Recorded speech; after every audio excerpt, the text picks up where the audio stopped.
NFT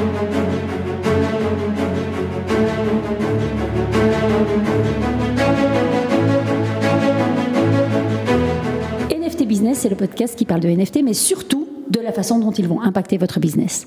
Notre podcast vous aide à comprendre les défis et à saisir les opportunités, car oui, ce nouveau monde a besoin d'entrepreneurs comme vous. Nos invités sont des bâtisseurs, ceux qui construisent les entreprises de demain.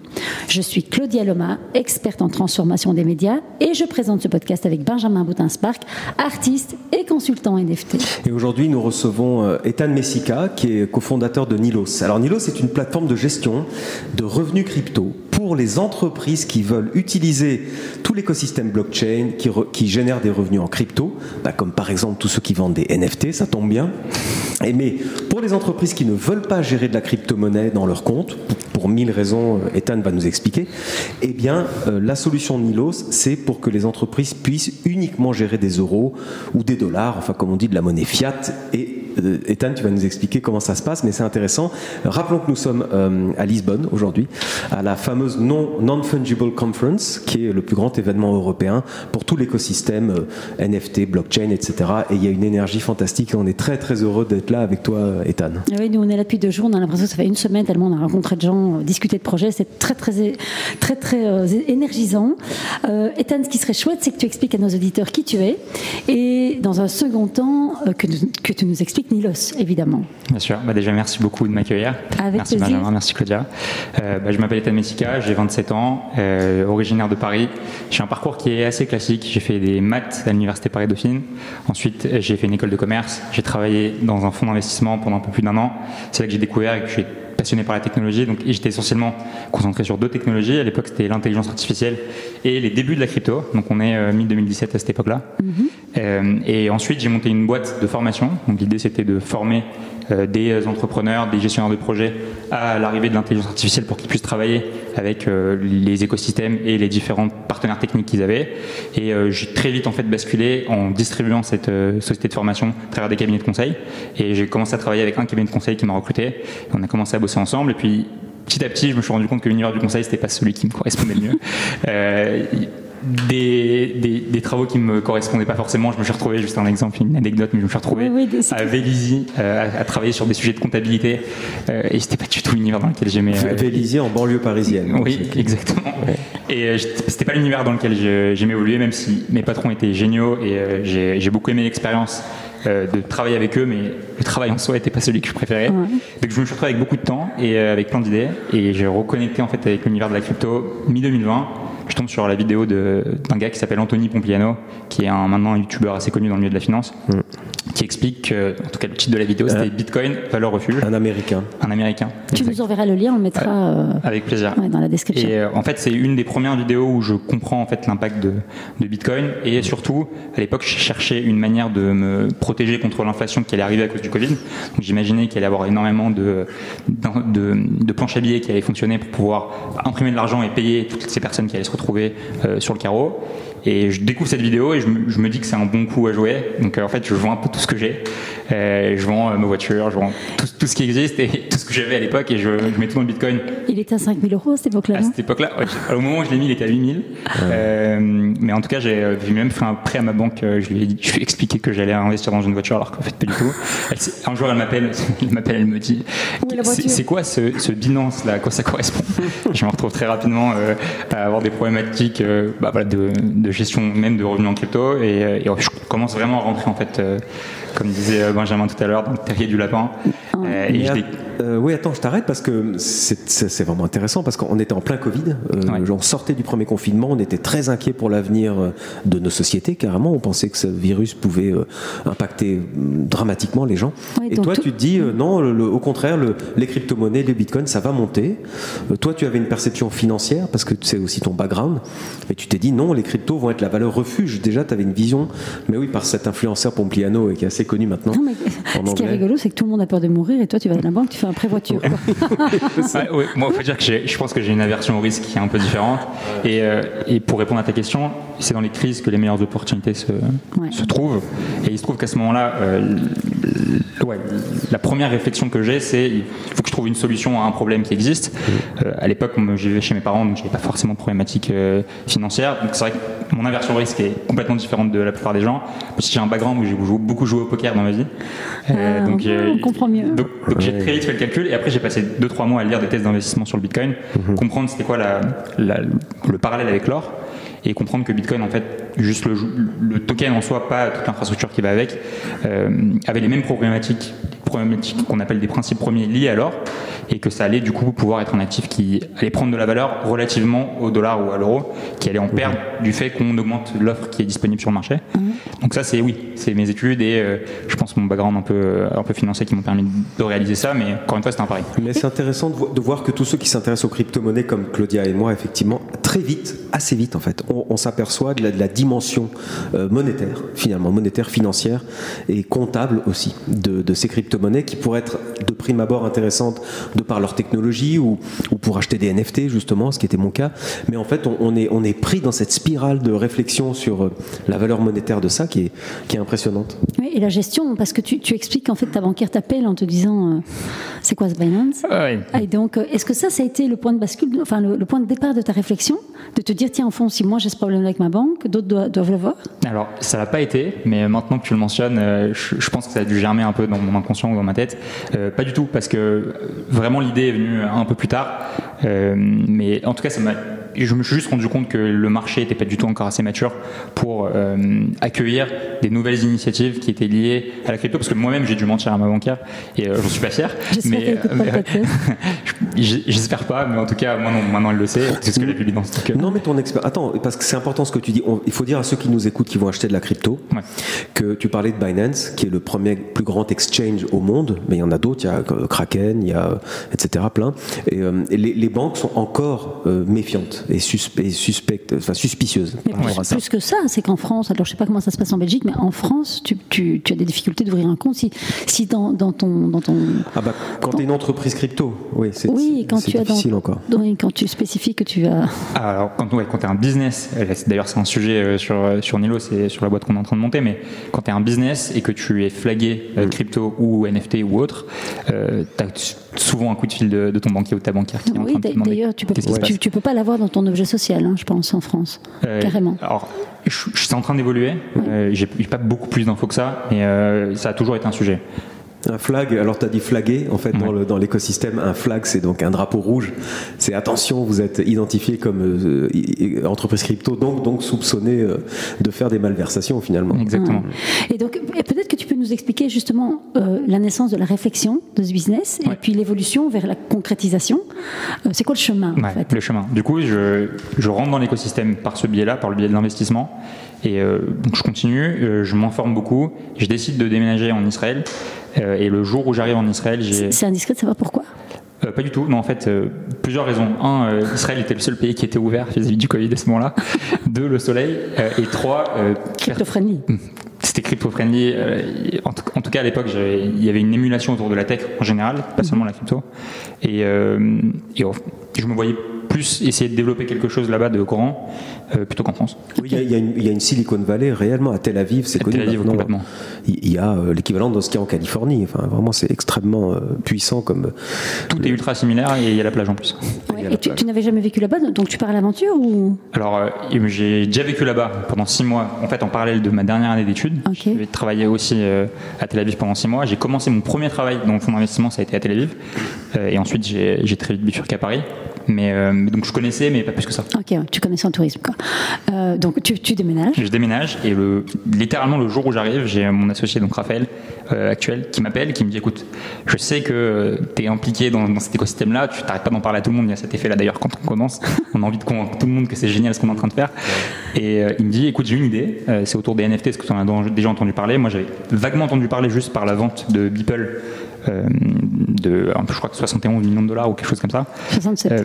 Peu importe. Ouais, peu importe.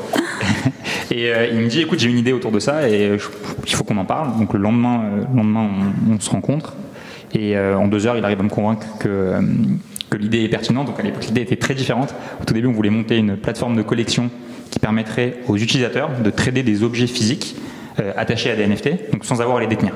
Donc on allait créer des jumeaux digitaux, des objets physiques les marques, les créateurs, les musées, etc., les stocker les objets, et ensuite les gens pourraient les trader les NFT et redeem, ce qu'on appelle redeem en anglais, c'est-à-dire récupérer l'objet physique en brûlant le NFT associé. Et en fait, on s'est confronté à plein de problématiques qui étaient l'univers multimarque, le stockage, donc des problèmes logistiques auxquels on ne s'attendait pas. Et ce qu'on s'est rendu compte, en fait, c'est qu'il y avait un besoin d'accompagnement de marques existantes dans ce marché. Donc on a vraiment pivoté en se disant, on ne sait pas ce qui arrive, on sait que c'est une révolution, on veut juste comprendre le marché. Donc on pivote en mode agence et on commence à réfléchir, à discuter avec des marques. Et les marques, elles arrivaient comment chez vous? En fait, moi je faisais de l'acquisition directe. Je suis un malade de LinkedIn. Donc je passais beaucoup de temps sur LinkedIn à essayer d'aller attraper des agences de communication et de leur expliquer un petit peu ce qu'on faisait, qui elles nous redirigeaient vers des marques. Donc on a commencé avec 3 marques. Mais alors ça, c'est un business model qui maintenant fait floresque, c'est-à-dire qui est très utilisé, ce qu'on appelle le redeem, c'est-à-dire comme j'allais dire un bon d'achat. À l'ancien temps, c'était un bon d'achat. En fait, on achète un NFT et ce NFT vous donne droit de l'échanger contre un objet physique qu'on recevrait par la poste ou qu'on irait chercher en magasin, ce qu'on appelle un redeem. Alors le NFT, dès qu'on l'échange contre un objet, il est brûlé, ce qu'on appelle brûler le NFT, c'est-à-dire il est désactivé dans la blockchain, enfin il est stocké dans un endroit dans un endroit mort, quoi. Et ça, c'est un modèle pourtant qui, en termes de marketing, marche très bien maintenant. Oui, complètement. Et d'ailleurs, c'est associé à d'autres initiatives. Maintenant, on peut redeem le NFT pour faire plein d'autres choses. Nous, l'idée, la seule utilité qu'on voulait associer au NFT, c'était le fait de pouvoir l'échanger plus rapidement sur le marché secondaire. Ça résolvait pas mal de problématiques qui étaient la problématique de stockage côté utilisateur, c'est-à-dire qu'on n'a pas besoin de payer pour le stockage du produit. Et le transport. Le transport. Risque de vol, risque de casse. Tout ce qui est lié à la logistique. Donc, et surtout, on fluidifie le marché des transferts. Et côté marque, ça permettait de toucher des frais et des fees sur le marché secondaire, ce que les marques aujourd'hui ne peuvent pas faire sur les produits, et avoir aussi pouvoir en tout cas garder et maîtriser la distribution de leurs objets. Oui, c'est-à-dire qu'on par exemple on achète une basket virtuelle, alors bien sûr à tout moment on peut l'échanger contre la basket réelle. Exactement. Mais si on n'a pas envie, on peut aussi spéculer en disant cette basket, la marque va monter, etc. La basket, je vais pouvoir la revendre plus cher. Complètement. Et de deux choses une, d'abord le consommateur vend plus cher, donc il se fait un bénéfice, et en plus la marque peut prendre 10, 15, 20% de royalty sur la revente du NFT. Exactement, oui, c'est le modèle. Mais toi tu parles d'acheter un actif numérique, alors que lui il parle d'associer un NFT à quelque chose de physique. Ce qui me fait penser, on a été approché par un diamantaire qui a fait un audit et qui s'est rendu compte que ses clients, ils achetaient des diamants non pas pour les offrir à leurs femmes, mais pour spéculer. Ouais. Et donc il s'est dit, mais en fait, si c'est pour spéculer, juste l'acheter et le revendre dans 6 mois ou dans 2 ans, pas besoin qu'ils aient et qu'ils stockent. Et donc, il voulait associer des NFT et donc le NFT modélisé en 3D pour qu'en fait, le diamant ne quitte pas le stock, mais que la transaction se fasse sur le NFT.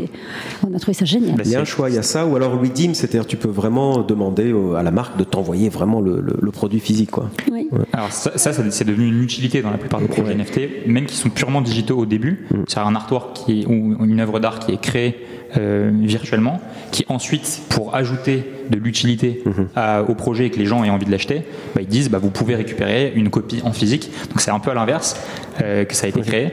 Et ce dont tu parlais, Claudia, avec les diamants, c'est exactement le modèle sur lequel nous on s'était basé. Et on s'est rendu compte que de scaler cette approche et de créer une vraie plateforme qui permettait de le faire, c'était assez compliqué. Mais finalement, ça nous a donné l'idée de justement, parce qu'on a fait une boucle. Ouais. Justement, donc vous essayez de développer ce projet, vous vous rendez compte qu'il y a beaucoup de problèmes liés à la logistique, etc. Et puis vous arrivez comment à... En fait, on a eu une discussion avec une des marques qui nous dit écoutez, c'est génial de pouvoir vendre des objets virtuels, il y a tout un marché qu'on va conquérir, on peut même réinventer l'expérience client qu'on a avec nos clients actuels et pas seulement aller adresser d'autres personnes. Mais surtout, moi ce qui m'intéresse, c'est comment on fait, une fois qu'on a généré en vérité ces NFT, qu'on les a vendus, comment on fait pour gérer les revenus en crypto qui arrivent, parce que nous on sait absolument pas, vous me parlez de wallet, on sait pas ce que c'est, des crypto-monnaies, si j'en parle à mon CFO, il va commencer à grincer les dents. Notre équipe de compliance et de conformité, elle est absolument pas d'accord pour qu'on puisse avoir maintenant un bilan comptable avec lequel il y aurait des assets crypto en tout cas sur ce bilan. Donc comment on fait? Vous êtes mignon, mais l'idée elle est géniale, mais on ne peut absolument pas la mettre en œuvre. Et en fait, on a un peu compris que l'une des plus grosses barrières à l'entrée de ce marché aujourd'hui, c'était pas forcément la volonté en fait de rentrer, mais c'est toute la complexité et toute l'architecture aujourd'hui, toutes les rails qui manquent sur le marché pour pouvoir permettre à toutes ces marques tous ces créateurs de rentrer facilement sur le marché et en l'occurrence, nous pour Nilos, d'automatiser la gestion des revenus en crypto et de pouvoir entre guillemets utiliser la blockchain sans avoir à s'associer au crypto. Ouais, ça c'est intéressant. Techniquement, il y a deux problèmes en fait. Il y a d'abord la crypto-monnaie, donc ça c'est un problème même comptable, bancaire, etc.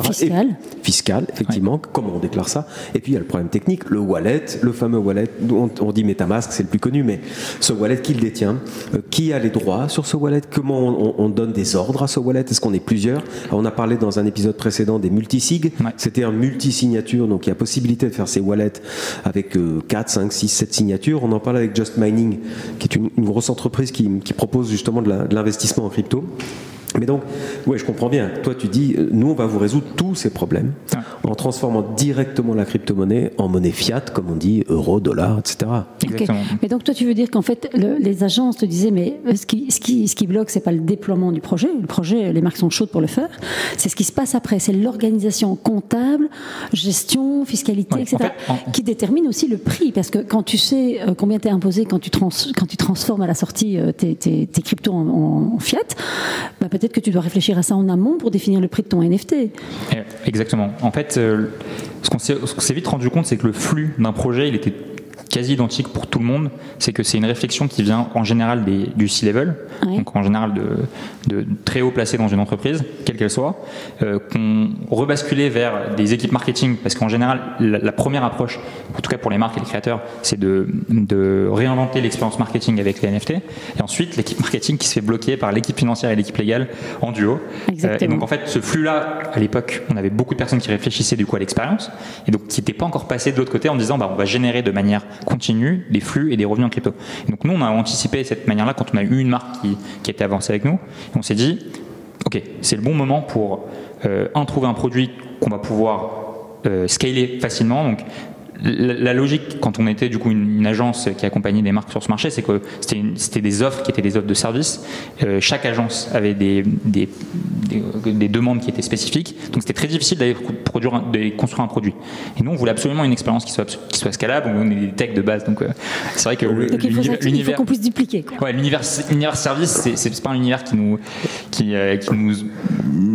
enjaillit plus que ça, quoi. Déjà, le mot scalable, c'est un mot qui est emprunté à la blockchain. Donc scalable, en fait, en français, ça veut dire déployer, suivre la demande. À l'échelle, c'est mise à l'échelle. Voilà, mise à l'échelle, oui. Ouais. S'il y a beaucoup de demandes, il faut que derrière ça puisse suivre. Ouais, il faut qu'on puisse, en fait, c'est ça l'intérêt d'avoir un produit versus un service, c'est que au plus les personnes utilisent ce produit, au plus on va pouvoir adresser cette demande de manière opérationnelle intéressante. Oui, parce qu'on voit effectivement dans la blockchain, les cryptos, les NFT, ça peut être un immense succès, en fait, voilà. Et les gens sont au rendez-vous et en veulent et achètent, etc. C'est ce qui fait l'engouement qu'il y a en ce moment. Et toi, tu dis, et on voit bien, on lit beaucoup de papiers où la blockchain ne suit pas, les wallets ça suit pas, la crypto ça suit pas. Enfin, il n'y a rien qui suit. Oui, mais c'est un monde en construction. Mais donc, ça veut dire qu'en fait, les cibles qui achètent les produits aux marques, les NFT aux marques, il y a deux types de cibles. Donc, il y a des cibles qui ont de la crypto et qui veulent dépenser de la crypto. Et donc, ça, tu prends en charge le flux comptable à partir du moment où il y a un paiement. Et puis, il y a les gens qui sont OK de payer, mais avec une carte Visa. Et le transfert se fait avant. Alors, en fait, ça dépend de quel type d'actif on parle. Si on parle d'un actif, déjà, ça dépend. Est-ce que la transaction apparaît sur la blockchain ou pas? Donc, en gros, aujourd'hui, quand je suis une entreprise et que je déploie ou que je mets en vente un NFT, les transactions, elles sont forcément liées à la crypto-monnaie qui est associée à la blockchain. Donc, si je déploie mes NFT sur Ethereum, sur la blockchain Ethereum, je vais forcément encaisser des Ethers. C'est exactement ce qui se passe aujourd'hui. Si jamais je décide de faire un flux parallèle en fiat, les transactions ne se font plus à travers la blockchain, parce que c'est la blockchain qui prend en considération. On va dire que la blockchain, c'est le système de paiement.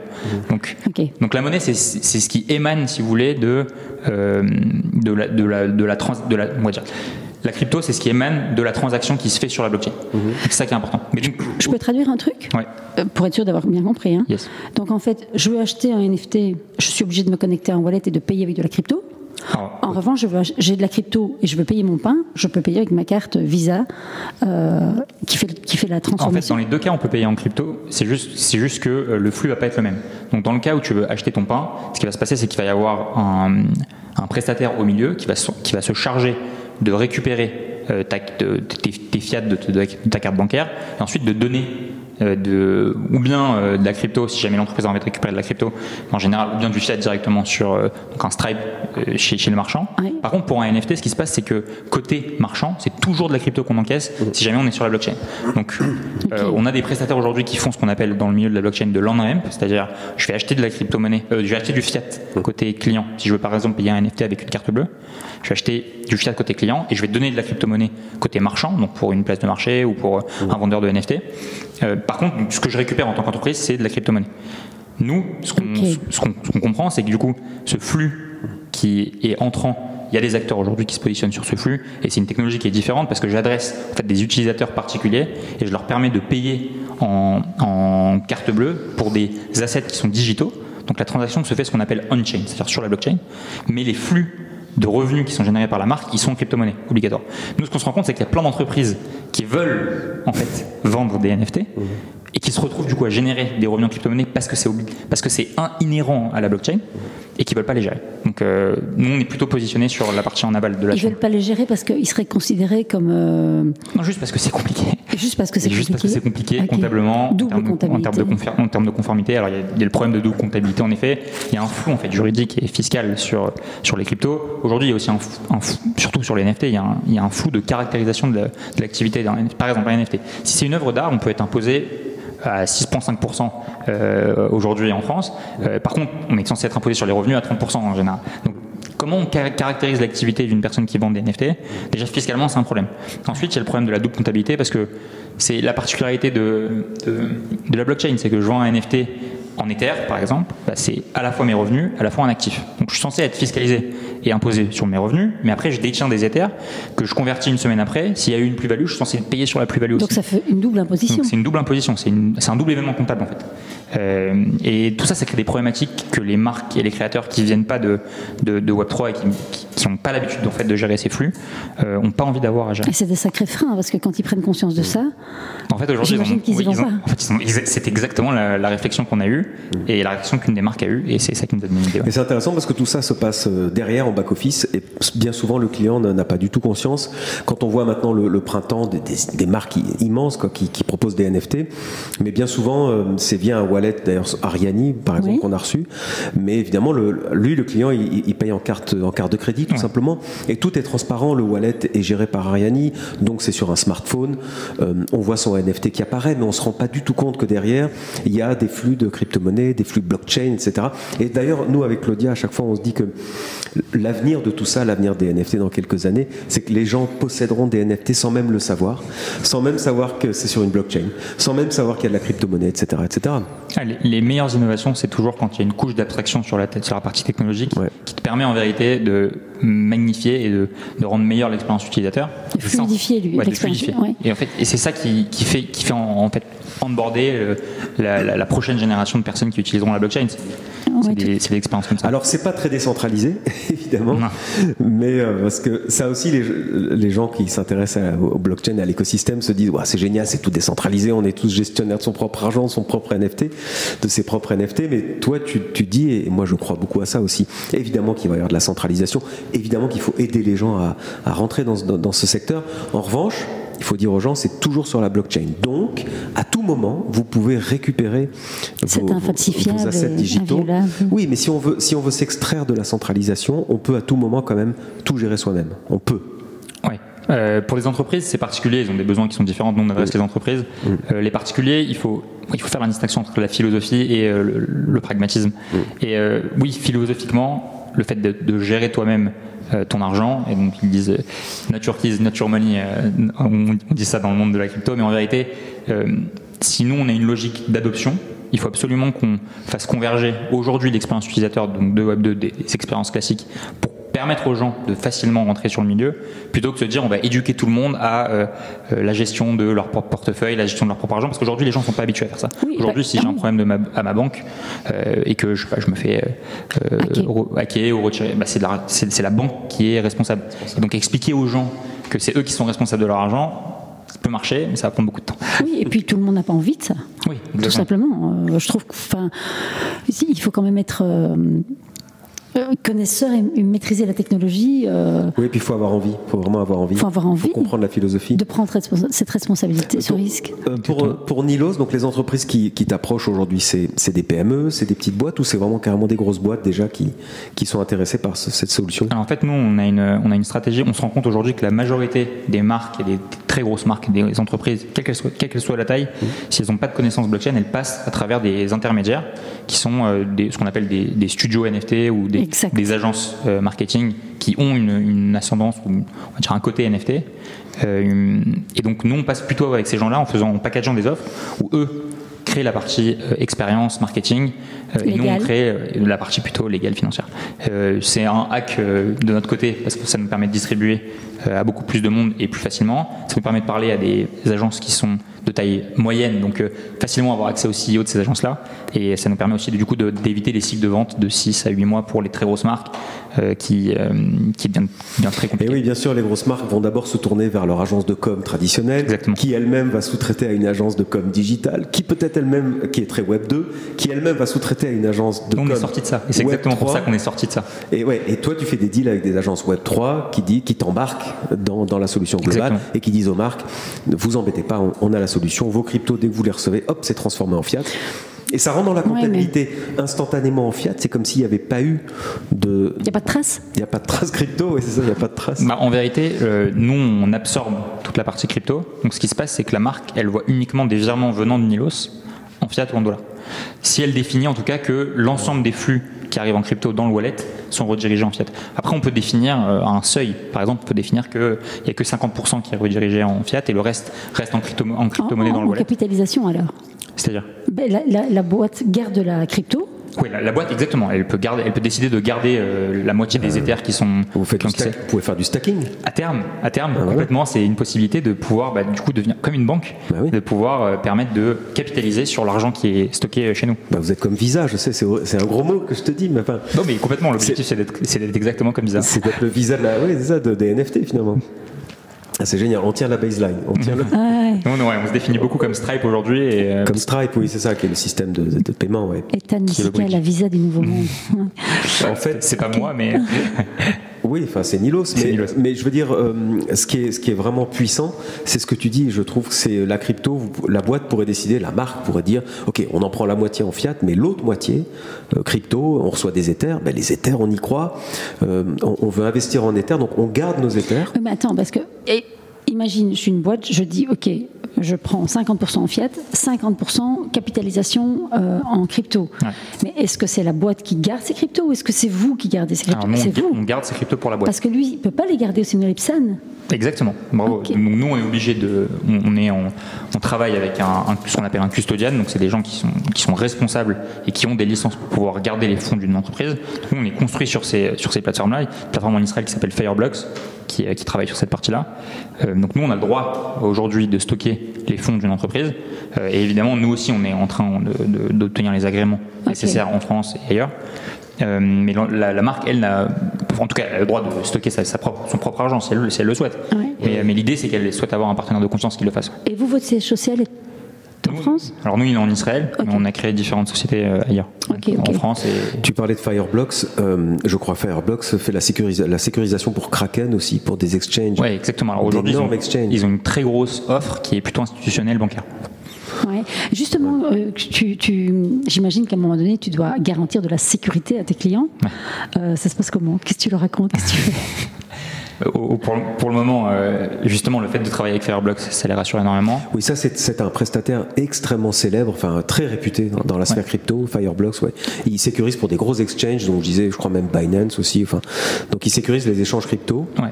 Ils sont très très forts. Quoi. Ils sont excellents. Et nous, on travaille avec eux depuis un petit moment. Et le fait d'être en Israël aussi, ça facilite les échanges. Ouais. Donc on bosse très bien avec eux. Et oui, c'est un des plus gros arguments. Après, l'idée, c'est que nous aussi, on s'entoure de prestataires qui nous permettent de justifier d'avoir le cachet. Et surtout, une des parties les plus importantes pour pouvoir rassurer sur cette partie-là, c'est qu'il y a toute une partie du produit dont je ne vous ai pas encore parlé, mais qui est une des parties qui est en fait l'analyse de toutes les transactions qui arrivent dans le wallet Nous, derrière, ce qu'on va faire, c'est qu'on va faire ce qu'on appelle un AML check. Donc en gros, on va analyser toutes les transactions et essayer de les caractériser en fonction de leur histoire. Alors AML, anti-money laundering, contre le blanchiment de l'argent. Bravo, parce que ça agite en ce moment tous les députés, toute la régulation.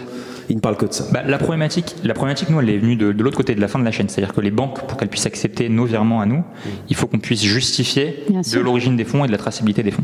Donc on s'est dit que l'une des problématiques qu'on allait devoir adresser, ça allait être la caractérisation de ces flux pour chacune des transactions qui arrivent dans le wallet. Donc on allait dire, ok, c'est simple, ce flux-là, il est passé par tel wallet, tel wallet, tel wallet. On se connecte à tous les outils, alors third party, j'ai partenaire, et Benjamin va me reprendre pour mes anglicismes, mais tous les outils qui te permettent aujourd'hui de faire de l'analyse avancée sur les wallets, nous ce qu'on va faire, c'est qu'on va extraire cette information, développer un algorithme qui va, en fonction de certaines règles, justifier et caractériser les différentes transactions et dire, d'accord, on peut accepter cette transaction, celle-là non, et ensuite ça nous permet d'aller justifier auprès de la banque que les flux que nous on a acceptés dans notre wallet sont des flux qui n'ont jamais fait partie d'un cercle. C'est hyper puissant ça. Et ça c'est ultra important. Mais donc attends, je comprends bien, donc tu vas screener les wallets du particulier de celui qui a payé. Alors on va pas screener le wallet du particulier, ce qu'on va faire c'est qu'on va remonter au tout début de la transaction, et ensuite on va attribuer certaines règles. Je peux vous donner une règle par exemple qu'on peut attribuer, c'est si par exemple le wallet qui a acheté au tout début, la transaction c'est un wallet Coinbase, on sait que Coinbase qui KYC leur user. Ah bah oui. Mais qui est donc un wallet de celui qui achète, donc d'un particulier. On ne sait pas qui c'est.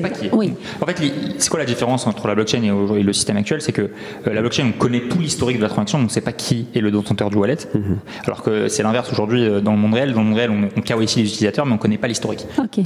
On a pu acheter quelque chose qui a été redirigé vers autre chose. En fait, on ne connaît pas exactement la traçabilité parce qu'il n'y a pas ce système. On sait qui a retiré 100 € au distributeur de la banque, mais on ne sait pas ce qu'il en a fait avec. Exactement. On n'est pas capable de tracer les flux. Donc nous, on remonte l'histoire et aujourd'hui, tu as des techniques évidemment pour pouvoir essayer de caractériser les wallets. Alors c'est jamais fiable à 100%, mais l'idée c'est de se rapprocher le plus possible d'une certitude sur le fait que les fonds n'ont jamais été utilisés pour autre chose que ce qui doit être utilisé. Et donc ça a vocation de rassurer les marques d'abord, et puis de rassurer les régulateurs qui vont vous accorder le PSAN ou pas. Alors c'est nécessaire de tous les côtés, c'est-à-dire pour les marques c'est censé les rassurer, pour les régulateurs c'est censé nous permettre d'obtenir plus rapidement les licences, et aussi côté bancaire en vérité, il y a une grosse problématique côté bancaire. Problématique côté bancaire, aujourd'hui on parlait déjà du fait d'accepter ne serait-ce qu'un objet social qui est lié à la crypto côté banque, mais aussi parce que les banques perdent énormément de parts de marché. Si vous savez mieux que moi, mais vous parlez à beaucoup d'entrepreneurs qui commencent à développer des projets, et j'imagine que même vous, à partir du moment où vous commencez à générer des revenus en crypto, vous êtes flagué, donc là je peux l'utiliser, vous êtes flagué en tant que personne qui génère des revenus en crypto, et la problématique c'est que votre banque à un moment donné va vous poser la question, et c'est pas arrivé c'est arrivé déjà plusieurs fois que des entrepreneurs se fassent geler leur compte du jour au lendemain parce qu'ils ont commencé à générer des revenus en crypto et qui en fait changent de banque en allant dans des pays qui sont un peu plus flexibles, dont le Portugal, dont la Suisse, dont le Luxembourg, dont la Belgique. Belgique aussi la Belgique, qui sont beaucoup plus flexibles que la France en termes de régulation et qui du coup se voient en fait arriver avec une horde d'entrepreneurs français qui développent de nouvelles entreprises avec ces banques-là en partenaire. Et du coup, les banques ont besoin d'une manière de travailler, d'un processus pour accepter toutes ces nouvelles initiatives qui viennent d'entrepreneurs français et qui n'ont pas forcément envie de changer de banque. Sans parler de l'argent que les particuliers ou les entreprises retirent de leur assurance vie pour placer en crypto, mais là on va sur des exchanges, donc on va dans des banques crypto. Oui, exactement. Et donc ça aussi c'est de l'argent qui est retiré du système financier. Mais c'est très puissant quand tu dis retracer les transactions directement à partir du premier wallet. Donc on retrouve la trace de l'argent, on retrouve la trace de la crypto-monnaie, et tu dis quand la crypto elle vient d'un wallet Coinbase. Rappelons que Coinbase c'est le premier exchange mondial qui est coté au Nasdaq, donc qui est soumis à de la régulation en futur, voilà. Et on se dit bon. Et surtout qui KYC leur user, c'est ça qui est le wallet Coinbase, ou l'exchange en tout cas. Ah oui. Côté exchange, ils ont deux parties, mais en tout cas sur l'exchange, si on est capable de retracer, on sait que si par exemple il a été KYC ou par exemple via un autre prestataire, MoonPay. Par exemple MoonPay c'est aujourd'hui une plateforme qui te permet de payer en carte bleue pour justement des assets digitaux. Ils vont faire des partenariats, ils ont fait un partenariat avec OpenSea, la première marketplace de référence il n'y a pas longtemps. Et donc du coup on sait que la transaction vient d'un utilisateur qui a payé en carte bleue et qui a été KYC par MoonPay. Donc à l'origine, En tout cas, elle est sue et on sait que c'est pas quelqu'un qui a fait partie d'un cercle de blanchiment d'argent ou autre.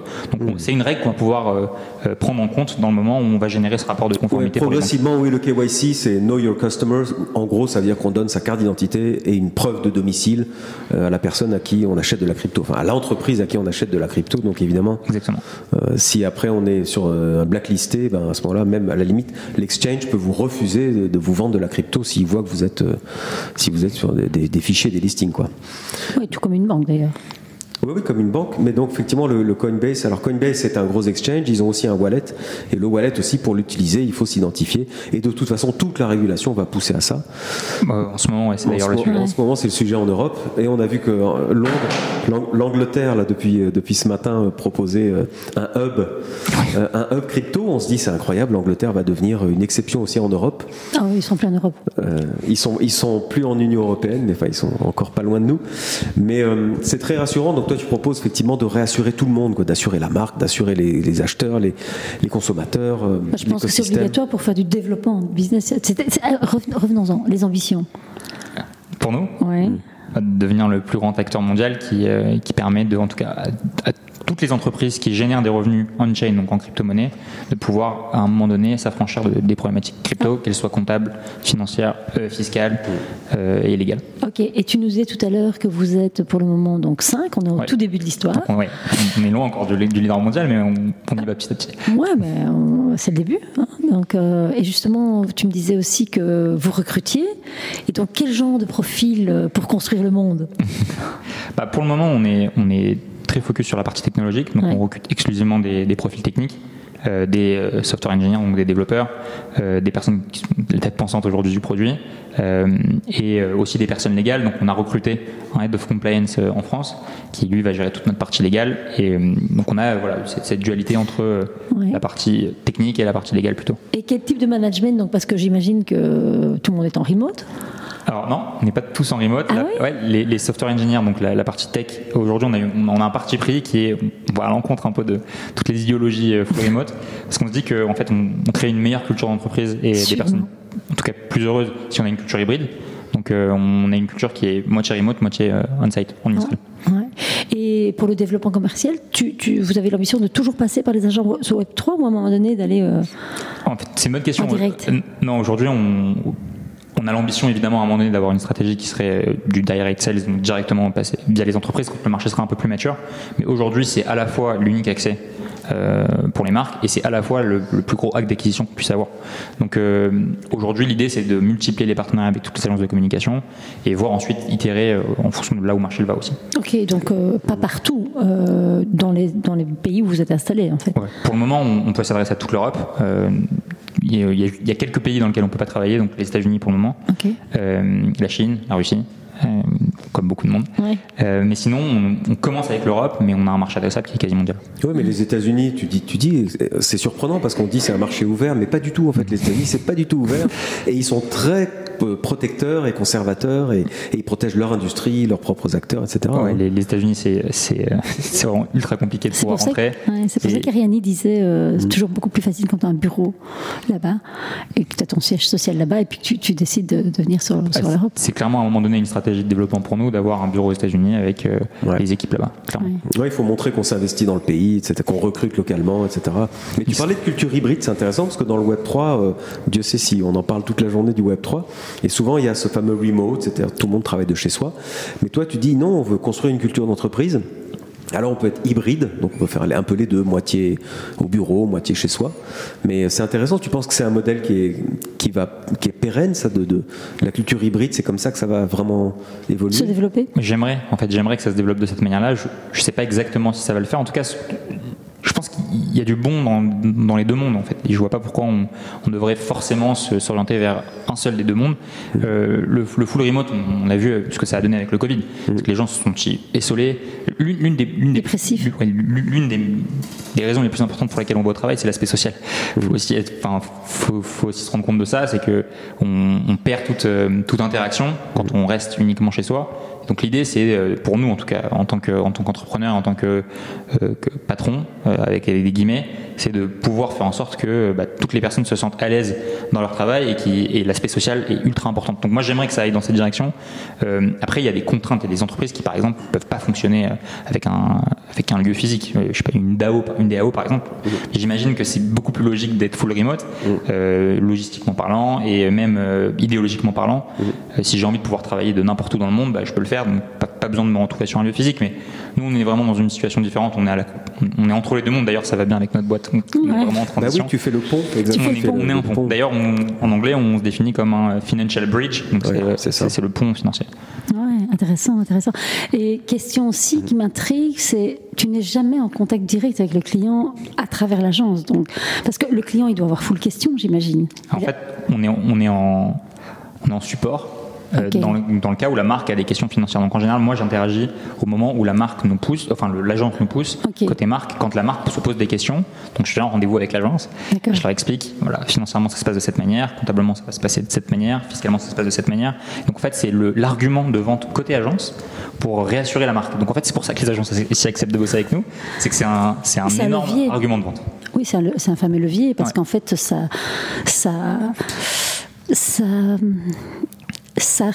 aide à la réalisation, à la sortie du projet en fait. Exactement. C'est vraiment la dernière pierre brute manquante. Je vous disais que ça a été un problème pour nous. Donc nous, on a eu ce problème-là quand on était en mode agence et on se rend compte que du coup, si on avait un partenaire qui gérait ces parties-là, on n'aurait pas eu forcément à changer de cap et on se rend compte qu'on peut être cet avantage-là pour les agences qui sont en train de se lancer. Alors, si je m'amuse un peu à challenger ton business model, je repensais à Just Mining, qui est une entreprise qui est passée dans notre podcast et qui justement aide les entreprises à investir leur trésorerie en crypto. Alors évidemment, eux sont des intermédiaires, mais quand même... Ils la stockent. C'est eux qui la stockent. Ils assument comment ? C'est eux qui stockent. Hein. C'est bien sûr, c'est Just Mining qui investit la crypto, mais je me dis, est-ce que rapidement, peut-être 1 an, 2 ans, 3 ans, les entreprises ne vont pas avoir une vraie appétence pour de la crypto-monnaie et vont peut-être te dire, mais finalement, la monnaie fiat, ce sera plus que 10% et on aimerait vraiment avoir beaucoup de crypto-monnaie parce qu'on y croit beaucoup. Ce matin encore, MicroStrategy, mais même Elon Musk de Tesla, enfin, ils investissent toute leur trésorerie de l'entreprise en Bitcoin. Encore aujourd'hui, enfin, tous les jours, il y a des annonces et ils achètent des centaines de millions de dollars en Bitcoin. Ouais. Comment tu vois ça ? Donc tu anticipes ça en disant finalement la crypto, ils vont tous en vouloir ? J'imagine que ça va faire partie de ton développement. Complètement. En fait, le marché va tellement vite qu'il faut être capable d'itérer et de s'adapter en fonction de comment le marché évolue. Et j'espère en tout cas que dans 2-3 ans, les marques auront, en tout cas les marques, les créateurs ou n'importe quelle entreprise qui se développe aura cette logique de dire on va avoir une partie en fiat, une partie en crypto.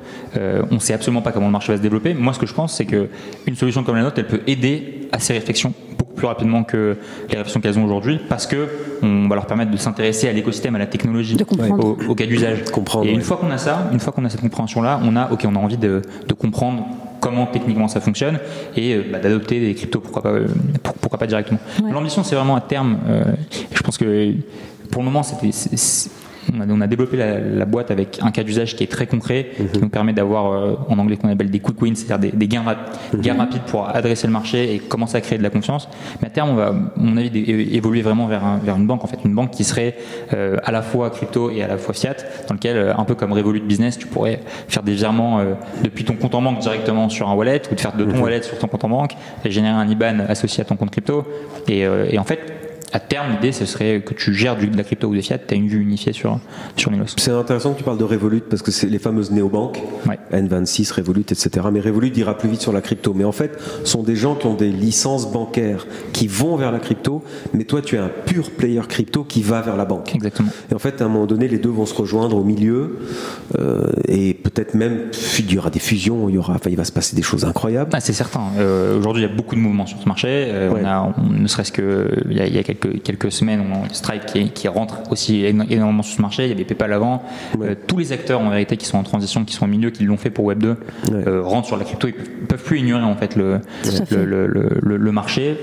Et justement, ça a été grâce au NFT. Et c'est important de le mentionner.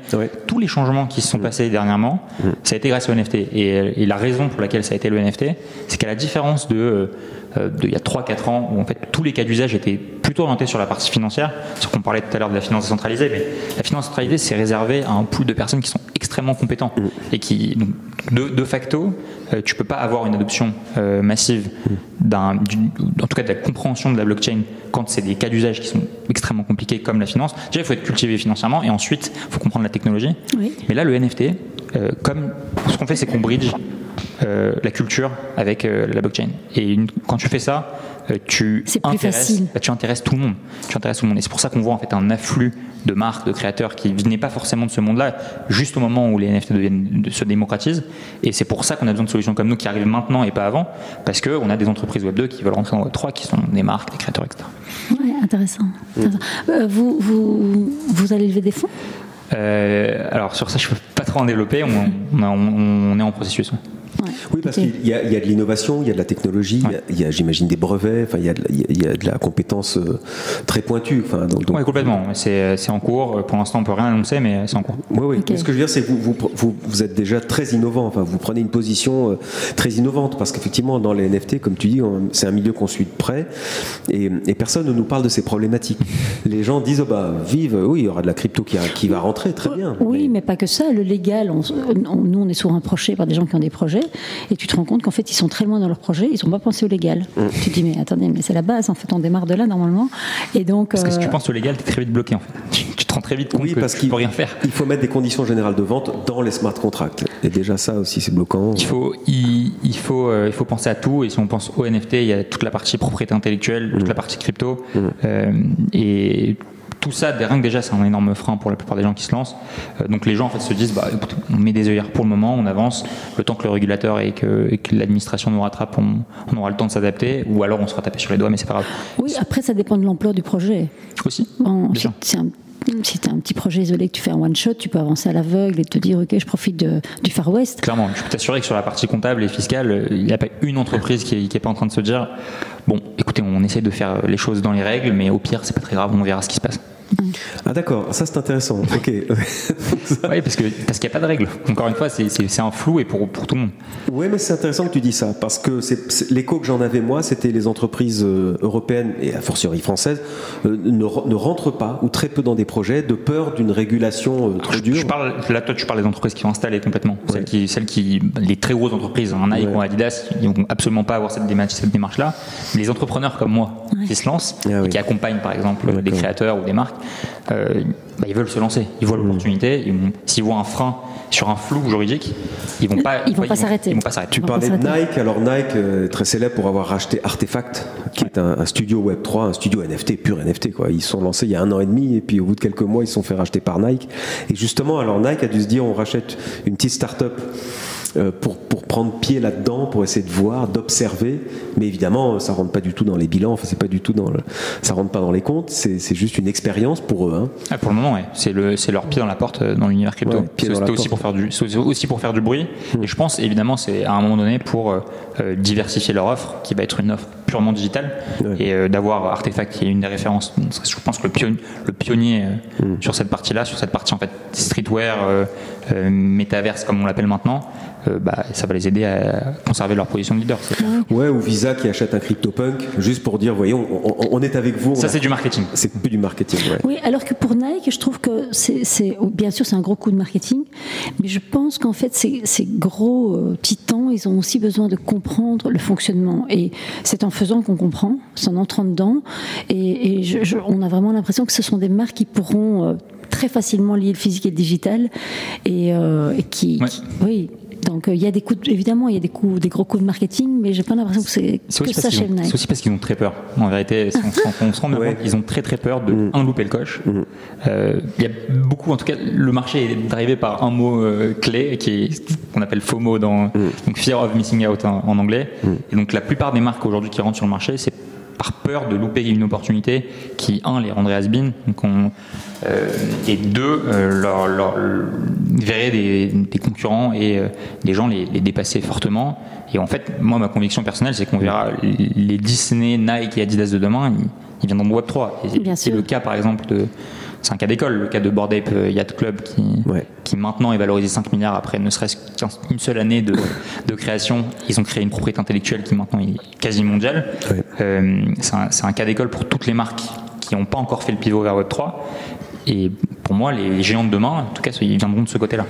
Oui, surtout, c'est encore plus facile pour les marques qui ont déjà des univers et des communautés, comme tu parlais de Disney. Ça va être, en fait, s'ils décident d'y aller, ça sera plus facile pour eux. C'est intéressant. Est-ce que c'est plus facile ou est-ce que c'est plus difficile? Moi, je suis pas certain que ce soit plus facile. Pourquoi? Tu as la communauté, mais tu n'as pas toute la réflexion qui va avec. En fait, même si tu es bien accompagné. Même si tu es bien accompagné. Moi, si on regarde bien le marché, comment il s'est structuré, j'ai beaucoup analysé qu'est-ce qui fait c'est quoi une marque? En fait, une marque, jusqu'à maintenant, c'était un produit et des valeurs. Et ensuite, on trouve des personnes qui vendent ce produit. Et en fait, maintenant, les NFT, ils sont en train, vu qu'au NFT, on peut donner de l'ownership, donc en gros, la possibilité de détenir une partie de la marque et donc de co-construire avec une communauté quelque chose, ce qui se passe, c'est qu'on a maintenant une marque qui est dépendante d'une communauté et de valeurs. Et une fois qu'on a ça, ensuite on pense au produit. Et en fait, Bored Ape, ce qui s'est passé, donc on réfléchit à, par exemple, une œuvre. Donc là, c'était un singe qui véhicule des valeurs qui sont, on est anti-système, une fois qu'on a ça, on fédère une communauté. Ces gens de la communauté sont notre essence de croissance parce que c'est eux qui partagent le mot. Et ensuite, une fois qu'on a ça, une fois qu'on a ça, on peut capitaliser sur cette communauté en créant des produits et en créant une identité hyper forte. Et en fait, ça a beaucoup plus de sens que les marques se construisent de cette manière-là, parce qu'au final, les consommateurs de Nike, c'est pas ceux qui détiennent Nike en fait. Aujourd'hui, les personnes qui prennent des décisions chez Nike, c'est pas les personnes qui détiennent les produits de Nike. Oui. Alors que chez Bored Ape, en tout cas, la manière dont ils ont été construits, ça a été les personnes qui détiennent les Bored Ape, donc qui ont participé au financement de la marque, qui ont pris les décisions et les directions de la marque, et ça a beaucoup plus de sens que ça se construise, comme on dit, genre bottom-up, donc depuis les personnes de la base jusqu'au sommet. Et qui ont été bien récompensés, d'ailleurs. Ouais, Ceux qui ont acheté un Bored Ape, les fameux singes dont tout le monde se moque aujourd'hui, mais qu'on respecte énormément. J'invite tous les gens qui nous écoutent à suivre la roadmap de Bored Ape Yacht Club, qui a été annoncée il y a quelques jours. Et c'est stupéfiant. Il y a un jeu, il y a un métavers, il y a un coin, donc il y a une crypto-monnaie, il y a des récompenses en veux-tu en voilà. Pour tous ceux qui ont acheté un Bored Ape il y a un an, y compris malheureusement pas moi, parce que j'étais là quand les Bored Ape se sont lancés sur Clubhouse. J'étais dans la room. Ah oui? Et ils ont dit c'est pas cher, c'est 0,2 Ether, allez-y. Et on s'était tous dit, on en parlait avec des amis, des crypto-artistes, on se disait mais enfin ces singes ils sont moches quand même. et en fait on n'avait pas compris qu'il y avait qu'il y avait une création de valeur, une création de marque. C'est incroyable ce qu'ils ont fait. Mais moi ce que je trouve intéressant ce que tu dis, c'est qu'avant les marques elles avaient un produit et elles développaient des communautés avec l'ambition de vendre leurs produits. Et que maintenant dans le Web3 c'est le contraire, c'est que le produit c'est le truc qui vient en dernier. Ouais. En fait tu brandis des valeurs, tu réunis des communautés autour de tes valeurs, et puis quand la communauté est bien engagée, bien solidement campée autour de ta marque qui est représentée par tes valeurs, alors tu sors une roadmap en disant voilà ce que je vais déployer, voilà ce que je vais vous vendre, parce que j'ai compris qui vous étiez, j'ai compris à quel point vous étiez lié à moi, et donc voilà ce que je vais faire. Exactement. Et en plus, à chacun, puisque je peux être en lien direct avec vous de par le NFT et la relation privilégiée que j'ai avec vous, je vais vous être en connexion avec vous tout le temps, à tout moment. Je vais vous offrir un service sur mesure, du conseil sur mesure et peut-être même des produits sur mesure. Clairement. Et ça, c'est aussi drivé par le fait qu'on a cet élément de rareté dans la blockchain, en tout cas dans les NFT, ce qui fait que tu peux définir une offre en tant que marque à une petite communauté d'utilisateurs qui deviennent en fait tes ambassadeurs. On a très peu d'ambassadeurs en fait côté marque, mais aujourd'hui de Nike, on a des ambassadeurs qui sont des ambassadeurs connus, etc. Mais aujourd'hui dans la communauté crypto, les ambassadeurs, c'est les early adopters d'un projet qui ont financé en vérité le projet et du coup qui sont alignés complètement avec la marque. Oui, c'est ça, c'est la prime à vraiment les tout premiers, quoi, tous ceux qui croient. Aux plus engagés. Et en fait, je reviens sur le Web 2, tu as les influenceurs que tu payes pour faire la promotion de ta marque. Ouais. Et en fait, là, c'est le contraire dans le Web 3. C'est les influenceurs qui achètent une partie de ta marque, qui achètent une fraction de la valeur de l'entreprise. Et donc, c'est l'influenceur qui s'engage et qui porte le drapeau. Et en fait, l'engagement, il est tout autre. L'engagement, il est 1000 fois plus puissant. Imaginez que si vous avez pu investir au tout début de Nike parce que vous étiez vraiment, vous aviez une conviction que Nike allait promouvoir les valeurs que vous véhiculez à travers Nike. l'aventure, la passion. Et donc, la mixité sociale. Voilà, toute la diversité, toutes ces valeurs qui font que Nike aujourd'hui est une marque mondiale. Imaginez que vous ayez pu co-investir, co-construire la marque avec eux et donc détenir une partie et surtout... Ce qui n'était pas possible évidemment à l'époque. Ce qui était impossible et surtout bénéficier financièrement de l'expansion de la marque. Donc en fait, pourquoi moi quand j'ai investi dans le Bitcoin, j'avais envie que tout le monde investisse dans le Bitcoin? C'est quoi la raison qui fait que quand on fait quelque chose, on a envie de le partager? Faire monter les cours? Non, parce que tu y crois. Non, parce qu'on y croit. En fait, on a envie du coup de rassembler des gens à notre cause. On devient ambassadeur parce qu'on croit à quelque chose. Oui, et puis parce que tu te sens en lien avec les valeurs fondamentales. Nous, on est bluffés par le Web3. Ils sont tous beaucoup plus jeunes que nous. Et ils sont tous reliés par ces mêmes valeurs. C'est tous des cypherpunk déguisés en business. Alors ça change. C'est ça qui est beau avec les NFT, c'est que ça change. C'est qu'on a beaucoup de gens maintenant qui ont des valeurs on va dire, traditionnelles et qui ont envie de rentrer sur ce marché parce qu'ils se rendent compte que le monde en fait change. Le monde est en train de changer, le monde bascule. Et déconnecté de la crypto-monnaie aussi. Déconnecté souvent dans les NFT, on peut être passionné par l'aspect artistique, tout simplement. Et d'ailleurs, j'invite les gens à s'intéresser à ce qu'il y a derrière en fait les 99% de spéculation qu'on voit aujourd'hui sur le marché. Ouais. Évidemment que ça a drivé beaucoup d'intérêt. Donc c'est intéressant avoir de la spéculation, ça veut aussi dire qu'on a peut-être une technologie révolutionnaire, peut-être pas, mais en tout cas ça génère de l'intérêt pour les gens et c'est ça qui aujourd'hui a permis aussi à beaucoup d'entrepreneurs de rentrer sur ce marché parce qu'ils ont vu une opportunité peut-être de faire de l'argent. Ça crée du bruit. Alors c'est vrai que c'est pas forcément le glamour, c'est pas le plus glorieux en tout cas pour un écosystème, mais en tout cas ça a le mérite de faire ramener beaucoup de gens. Mais c'est bien que tu parles de ça. 99, c'est ce qu'on pense. 80, peut-être pas 99. Non, voilà, une grande partie des projets NFT sont des projets opportunistes qui n'ont pas forcément beaucoup de valeur. En revanche, il y a des milliers, à travers tout ça, il y a quand même des milliers de projets qui sont vraiment intéressants. Je suis d'accord. Oui, et alors, justement, c'est quoi un projet intéressant? C'est quoi? C'est un projet qui a de l'utilité, du sens? Oui, qui veut bâtir une communauté, des valeurs, une marque, enfin, qui veulent impliquer aussi les gens, quoi, tout simplement. En fait, c'est ça, c'est de l'implication. Ouais, un bon projet, c'est un projet qui a l'ambition d'être une marque. On n'investit pas dans un projet NFT, t'investis dans une marque, c'est exactement ça. Une marque, c'est des valeurs, c'est une communauté, c'est aligné en fait avec les personnes qui détiennent ta marque.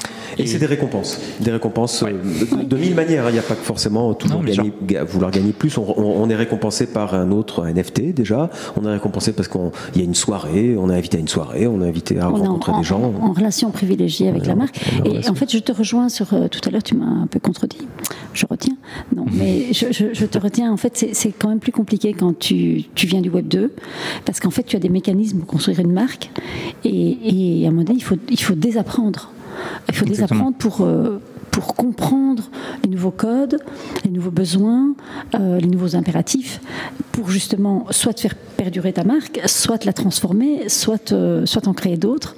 Et c'est assez intéressant de voir qu'en fait, tout ça est basé sur des valeurs qui sont finalement un peu utopiques au départ. Quand tu viens du Web 2, tu dis oui, mais attends, ils sont tous bénis, oui, transparence, sécurité, mais d'où ils sortent là? Et en fait, après, tu te rends compte qu'en fait, tu peux construire le monde sur ces valeurs-là. Oui, complètement. Et non, en fait, pourquoi je t'ai contredit? Je t'ai même pas contredit, je voulais la discussion.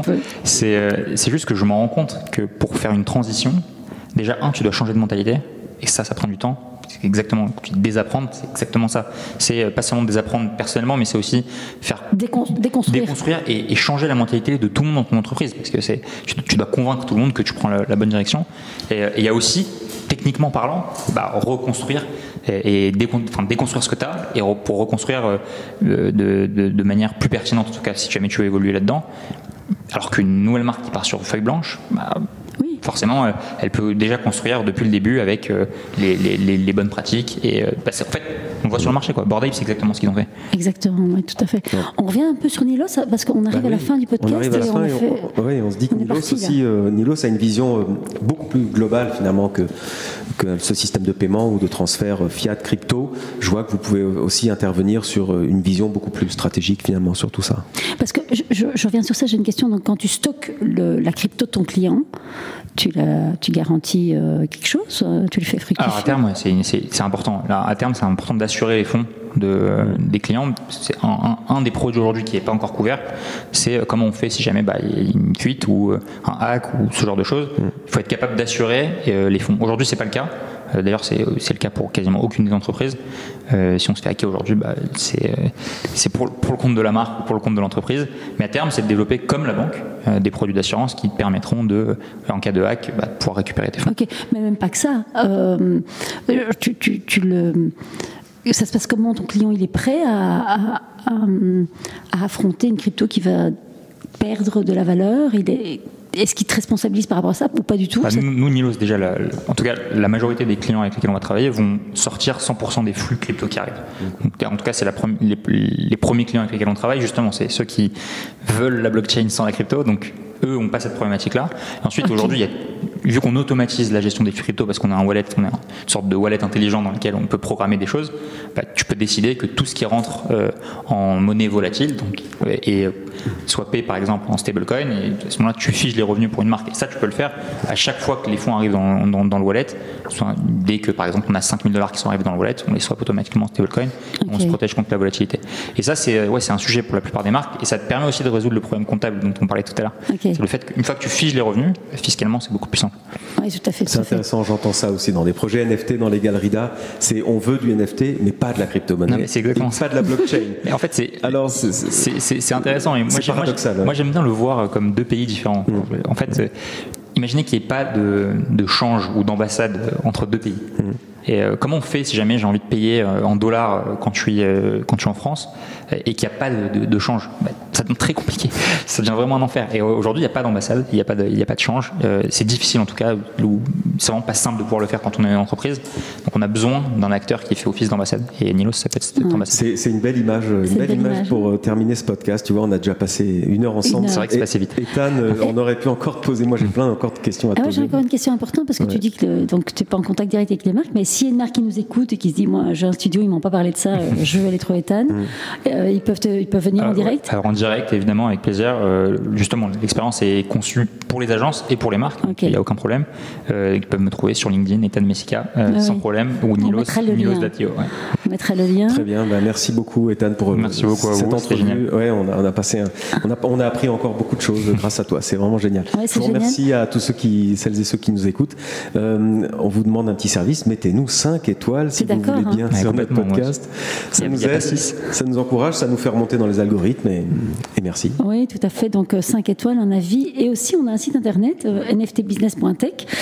Il y a un call to action. Un call to action, c'est que vous pouvez mettre votre email et recevoir notre newsletter. Voilà, newsletter avec les meilleurs podcasts de la semaine, les petites anecdotes qui se passent sur les tournages, parce que vous n'entendez et vous ne voyez pas tout. Donc voilà, en fait, engagez-vous et on vous récompensera. On est très Web3. Voilà, on vous embrasse, on vous souhaite une bonne écoute et à très bientôt.